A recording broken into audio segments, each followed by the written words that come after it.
bagaimana menjaga konsistensi pasca Ramadan.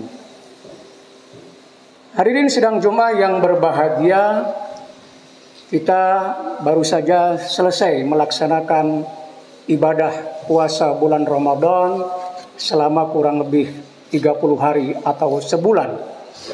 Tentu selama bulan Ramadan kita menjalankan banyak sekali amal kebaikan dan pada saat yang sama menghindari keburukan-keburukan. Karena selama bulan Ramadan kita selalu ditekankan untuk meningkatkan semua amalan. Karena kita meyakini bahwa semua amalan itu pahalanya akan dilipat gandakan oleh Allah Subhanahu wa taala. Maka umumnya kita melaksanakan berbagai amalan selain puasa yang wajibnya, maka kita juga melaksanakan ibadah-ibadah yang lain, amalan-amalan yang lain. Ya, sholat malam, kemudian juga baca Al-Quran, baca sholawat, dan lain sebagainya. Sehingga selama kurang lebih di bulan Ramadan, selama kurang lebih 1 bulan, ya umumnya kita paling tidak berhasil apa yang disarankan untuk pengendalian diri. Karena di bulan Ramadan ya, kita selalu berusaha ya, untuk bagaimana kita mengendalikan hawa nafsu kita. Ya, baik hawa nafsu yang bersifatnya fisikal untuk kebutuhan makan minum maupun yang lain-lainnya. Hadirin sidang Jumat yang berbahagia, pertanyaannya adalah bagaimana amalan-amalan itu setelah kita tidak lagi di bulan Ramadan atau setelah kita meninggalkan bulan Ramadan. Masihkah kita konsisten? Masihkah kita istiqomah untuk tetap melaksanakan berbagai amalan-amalan kebaikan itu? Maka sesungguhnya memasuki bulan Syawal atau pasca Ramadan, sebenarnya sangat dianjurkan bahwa kita mesti harus tetap istiqomah.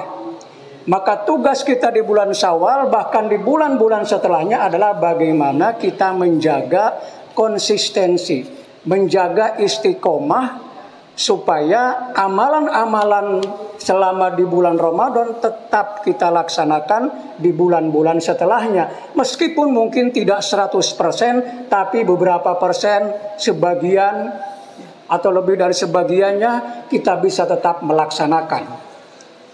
Misalnya puasa.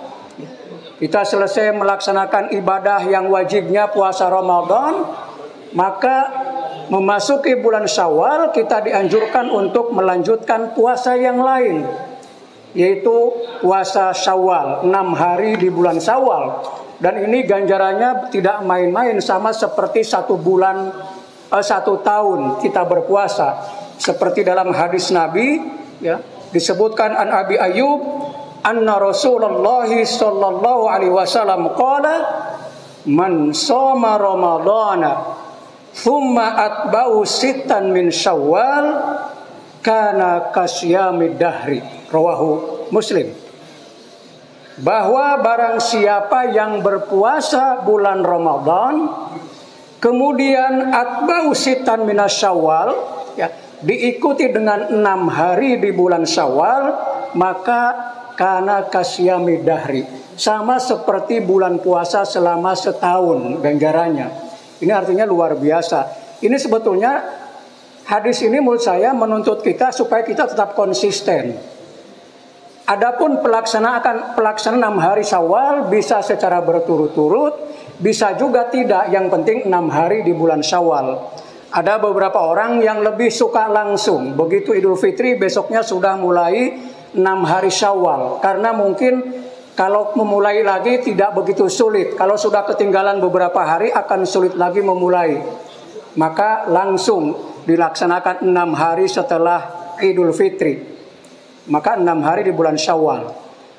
Tapi ada yang tidak mampu, maka memilih beberapa hari setelahnya. Atau memilih setiap seminggu sekali atau 2 kali, Senin Kamis.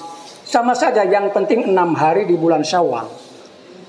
Tetapi hadirin yang berbahagia, terlepas dari ganjaran, Kalau kita berpikir logis, kenapa ada anjuran untuk berpuasa di bulan Syawal? Sunnah maksudnya. Bahwa sebenarnya itu untuk menjaga fisik kita. Karena umumnya ya, tidak semua tapi umumnya, ketika selesai Idul Fitri, besoknya orang biasanya makan seperti tidak lagi memperhitungkan segala macam. Karena sebelumnya puasa, maka setelah Fitri, setelah Syawal, segala macam makanan masuk. Bahkan bisa lebih dari hari-hari sebelum bulan puasa. Akibatnya tidak sedikit di bulan Syawal banyak orang yang pergi ke klinik, pergi ke rumah sakit, memeriksakan perutnya. Hampir di setiap daerah dokter-dokter laku keras di bulan Syawal. Ini salah satunya karena orang begitu langsung seolah-olah balas dendam karena sudah tidak lagi puasa, maka langsung makan segala macam yang bisa dimasukkan ke dalam perutnya. Maka anjuran puasa di bulan Syawal itu sebenarnya dari aspek ini itu bisa mencegah kita untuk makan sembarangan, untuk makan tetap teratur. Jadi hari yang berbahagia, konsistensi kita untuk melaksanakan berbagai amalan setelah Ramadan itu sesungguhnya sangat menguntungkan kita, sangat memberikan manfaat yang besar bagi kehidupan kita.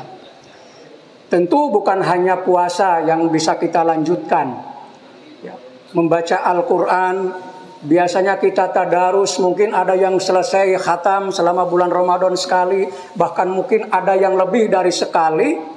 Maka minimal setelah Ramadan kita tetap langsung dawamkan minimal membaca Al-Quran selembar 2 lembar, satu maghrib atau setelah maghrib menjelang Jumatan, habis subuh atau kapanpun. Meskipun tidak khatam, tetapi paling tidak kita tetap menjaga membaca Al-Quran sebagai bentuk istiqomah, konsistensi. Karena membaca Al-Quran itu ya, banyak sekali manfaatnya, bukan persoalan manfaat ganjaran ya, tapi juga bagaimana kebiasaan kita membaca Al-Quran sebetulnya banyak sekali memberikan wawasan kepada kita. Setiap kali kita membaca ayat dalam pengertian tadarus itu artinya mempelajari ya, bukan sekedar membaca. Bahkan qiraah yaqra itu dalam Al-Quran bukan sekedar membaca, tapi memahami. Al-qiraah hiya al-fahmu. Kalau kita baca definisi di berbagai kitab, al-qiraatu hiya al-fahmu, membaca itu memahami. Kalau hanya membaca itu namanya tilawah, artinya membaca tanpa pemahaman. Maka namanya musabaqah tilawatil Quran. Itu hanya membaca. Tapi kalau memahami itu qiraah. Makanya ayat pertama juga iqra.